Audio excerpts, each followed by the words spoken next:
Parliament ఎన్నికల్లో majority స్థానాలే లక్ష్యంగా Bharatiya Janata party దూసుకుపోతుంది. ఈసారి కూడా విజయకేతనం ఎగురవేసి కేంద్రంలో అధికారంలోకి రావాలని వ్యూహాలు రచిస్తుంది. గెలుపు దిశగా తీవ్ర కసరత్తు చేస్తుంది. ఇందులో భాగంగా గెలుపు గుర్రాలను ఖరారు చేసేందుకు ప్రధానమంత్రి నరేంద్ర మోదీ సారథ్యంలో ఆ పార్టీ కేంద్ర ఎన్నికల కమిటీ నిర్వహించినటువంటి సమావేశంపై సర్వత్రా ఆసక్తి నెలకొంది. ఈ నేపథ్యంలో ఈ రోజు ఏ క్షణమైనా తొలి జాబితా విడుదల చేసే అవకాశాలు ఉన్నాయని ఆశావాహులు ఎదురు చూస్తున్నారు. ఇక ఈ లిస్టులో ప్రధాని, కేంద్ర హోంమంత్రి అమిత్ షా సహా 100 మంది పేర్లు ప్రకటించబోతున్నట్లుగా తెలుస్తోంది. యూపీ, ఉత్తరాఖండ్, మధ్యప్రదేశ్, ఛత్తీస్గఢ్, రాజస్థాన్, గుజరాత్, కేరళ, తెలంగాణలోని స్థానాలపై దృష్టి పెట్టినట్లుగా సమాచారం.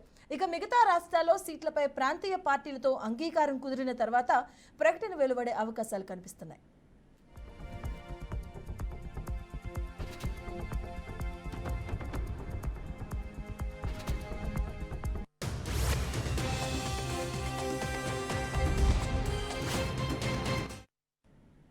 తెలంగాణలో తొలి విడతలో 8 ఎంపీ స్థానాలకు అభ్యర్థులను ప్రకటించే అవకాశం ఉన్నట్లుగా తెలుస్తుంది.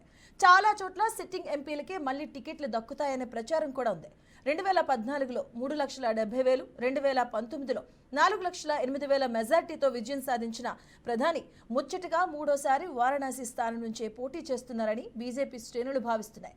ఇక మరోవైపు కాంగ్రెస్ అగ్రనాయకురాలు ప్రియాంక గాంధీ కూడా వారణాసి నుంచి పోటీ చేస్తున్నట్లుగా ఊహాగానాలు వినిపిస్తున్నాయి.